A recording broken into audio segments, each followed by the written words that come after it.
Star Vijay தொலைக்காட்சியில் ஒளிபரப்பப்படும் big Boss season 8 நிகழ்ச்சிக்கு பெரிய அளவில் ரசிகர்களிடம் வரவேற்பு கிடைக்கவில்லை. இதற்கு இந்த சீசன் போட்டியாளர்கள் சிறப்பாக விளையாடவில்லை என்றும் விஜய் சேதுபதியின் தொகுத்து வழங்கும் விதமும் தான் காரணம் என்பது பொதுமக்களின் கருத்தாக உள்ளது. பொதுவாக பிக் பாஸ் நிகழ்ச்சிக்கு பல விளம்பரதாரர்கள் இருப்பார்கள். மேலும் அந்த பொருட்களை விளம்பரப்படுத்த சில விளையாட்டு போட்டிகளும் நடத்தப்படுவது வழக்கம். அந்த வகையில் கேஏஜி டைல்ஸை விளம்பரப்படுத்த விஜய் தொலைக்காட்சி மற்றும் விஜய் சேதுபதி செய்த காரியம் ஆத்தங்குடி டைல்ஸை அசிங்கப்படுத்தியுள்ளது. கேஏஜி டைல்ஸை விளம்பரப்படுத்தும் விதமாக நிகழ்ச்சியில் பங்கேற்ற தீபக் என்பவர் உலக பிரசித்தி பெற்ற செட்டிநாடு பாரம்பரியமான ஆத்தங்குடி டைல்ஸை உண்மையானது இல்லை என்றும் அது கைகளால் செய்வதால் அதில் சில சேதங்கள் இருக்கும் என்றும் கேஏஜி டைல்ஸ் தான் அசல் ஆத்தங்குடி டைல்ஸ் என்ற கருத்தை படிக்க வைத்துள்ளனர். இதனைத் தொடர்ந்து அந்த நிகழ்ச்சியை ஒளிபரப்பிய ஸ்டார் விஜய் தொலைக்காட்சி மீதும் அதை படித்த தீபக் மீதும் தொகுப்பாளர் விஜய் சேதுபதி மீதும் ஆத்தங்குடி டைல்ஸ் உரிமையாளர்கள் காரைக்குடி உதவி காவல் கண்காணிப்பாளர் பார்த்திபனிடம் புகார் அளித்துள்ளனர். என்னோட பேர் அலெக்ஸ். என்னோட பேரு நாங்கள் ஆத்தங்குடி டைல்ஸ் தயாரிப்பாளர். நாங்கள் சிவகங்கை மாவட்டத்தில் ஒரு சிறப்பு மிக்க பகுதி எங்களுடைய பகுதி ஆத்தங்குடி பகுதி. ஏன்னா இது ஒரு பாரம்பரியமான ஒரு கல்.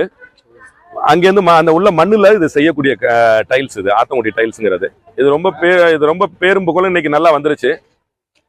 எங்களுடைய ஆத்தங்குடியுடைய பேரை கெடுக்கிற அளவுக்கு விஜய் டிவியில் பிக் பாஸ் என்ற ப்ரோக்ராமில் கேஏஜி டைல்ஸ் அப்படிங்கிற ஸ்பான்சர் என்ன பண்ணுறாருன்னா, எங்களுடைய ஆத்தங்குடி கல்லை ஒரு இழிவுபடுத்தி, இந்த கையால் தயாரிக்கிற கல் சைஸாக இருக்காது, ஃபேட் ஆகிடும், கரை பிடிக்கும் அப்படிங்கிற மாதிரி இழிவுபடுத்தி அவருடைய டைல், ஆத்தங்குடியில் உள்ள எல்லா டிசைனுமே அவர் எடுத்து அவருடைய டைலில் பண்ணி அவர் டைலை ரொம்ப முக்கியத்துவப்படுத்தி பேசுறாரு. எங்கள் டைலை குறைவாக்கி என்னன்னா, இது ஒரு குடிசை தொழில் மாதிரி நாங்கள் பண்ணிட்டு இருக்கோம். இதை நம்பி ஒரு 1000 குடும்பங்கள் இருந்துகிட்டு இருக்கோம்.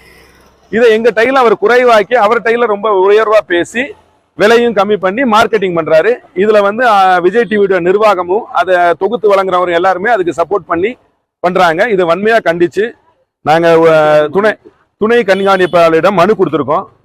இதை உடனே அதை அரசாங்கம் இதை செயல்படுத்தி இதை என்னங்கிறத கேட்டு எங்களுக்கு முடிய சொல்லணும். இல்லைனாக்க நாங்க எல்லாருமே ஒன்று கூடி போராட்டம் நடத்துறதா, தொழிலாளரோட நாங்க உற்பத்தியாளரும் சேர்ந்து போராட்டம் நடத்துறதா முடிவு பண்ணி வந்திருக்கோம். நாங்க பகிரமா அவங்க ஏன்னா இது எங்களை இவ்வளவு தூரம் இழிவுபடுத்தி பேசினதுக்கு பகிரமா அவங்க எங்களுக்கு அவங்க நிகழ்ச்சியிலே மன்னிப்பு கேட்கணும். அதுக்காக நாங்க இது உடனே எங்களை அரசு இதை உடனே செவிசாய்த்து இதுக்கு உடனே ஸ்டெப் எடுக்கும்படி கேட்டுக்கொள்கிறோம்.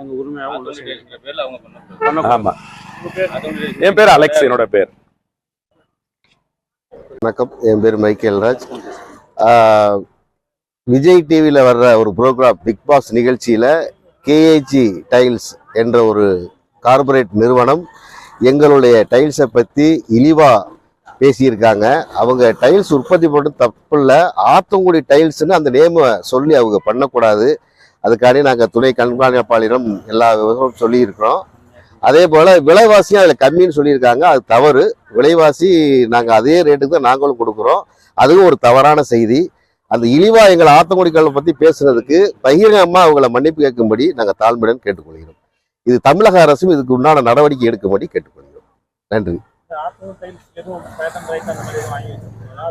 பேட்டன் ரைட்டு அதுக்கு அப்ளை பண்ணியிருக்கோம் சார். பேட்டன் ரைட் புவிசார் குறியீடு அப்ளை பண்ணியிருக்கோம்.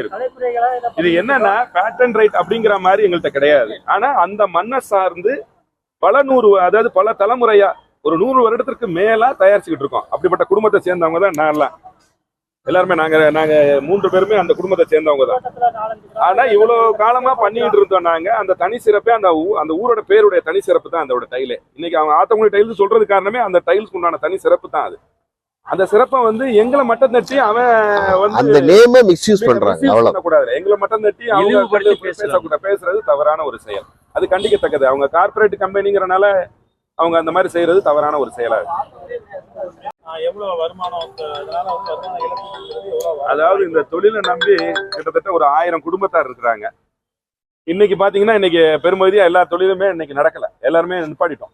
அப்ப எங்களுடைய ஒரு நாளுடைய ப்ரொடக்ஷன் எல்லாமே சிதைஞ்சு போய் அதை தயாரிக்காம இது சம்பந்தமா தான் காலையில இருந்து பேசிட்டு இருக்கோம். அதாவது தயாரிப்பாளர் மட்டும் இல்ல, தொழிலாளரும் இது சம்பந்தமா தான் பேசி முடிவு எடுக்கணுங்கிறதுக்காக நாங்க இது சம்பந்தமா கூட்டம் போட்டு நடத்தி இப்ப நம்ம உதவி கண்காணிப்பாளரிடம் நாங்க மனு கொடுத்துட்டு வரோம்.